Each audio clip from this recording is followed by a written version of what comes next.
Ha? Sayang, sisig sana boy. Nandito ulit kami sa binili namin ng ulam nung nakaraan. Masarap talaga dito kasi yung yung dinakdangan nila talagang the best eh. Kaya sisig siguro mas masarap din. So masarap talaga guys yung ulam. Dito yung sa may Kiko, no? Wala akong pwede masuso. Dito rin Bulaklak yun, di ba? Magkamali nga ako sa ano yun. Ay, mangga.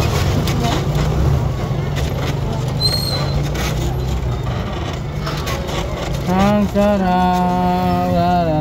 Kain na tayo sa bahay pag uwi. Ano hinahanap mo? Ano pang hinahanap mo? May melon ka dun.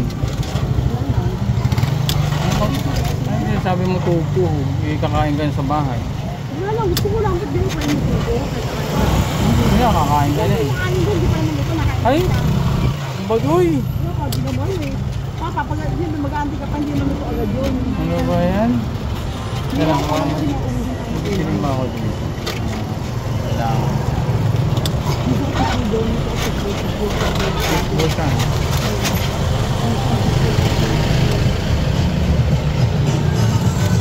Init eh. Init dyan.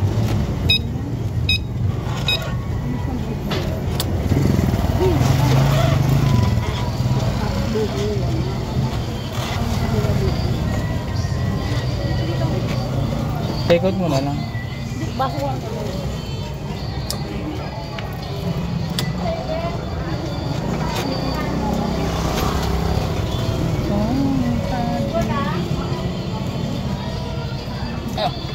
Post muna guys.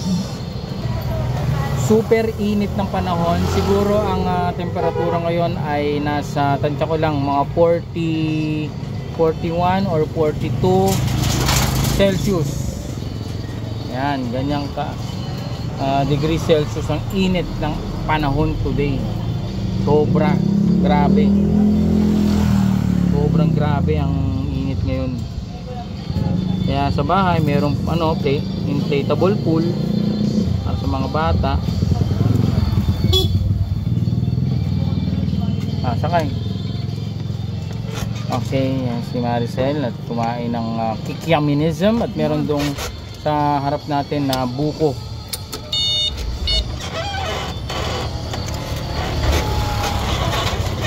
Tayo ng buko juice. Yun, buko. Let's go. Man. Buko. May malaking baso? Ilan? Isa lang daw, malaki. Ay, mga nga talaga. May solid sili.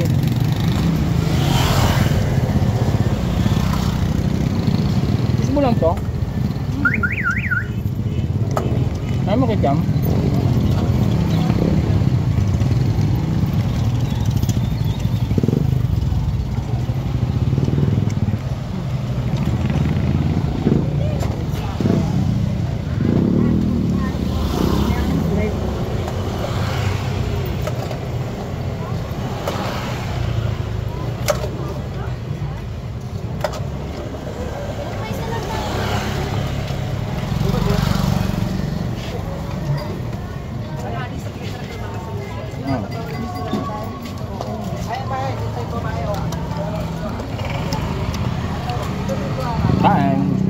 On camera.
baba ano, no? Problema rin nila yung kabitan ng ano, bubong o kung saan. Mami ko, makabingin. Ay, ano, tanggal din ah. Ang kabingin ako. Konti na, nalaglag na. Hindi kasi yung malaglag.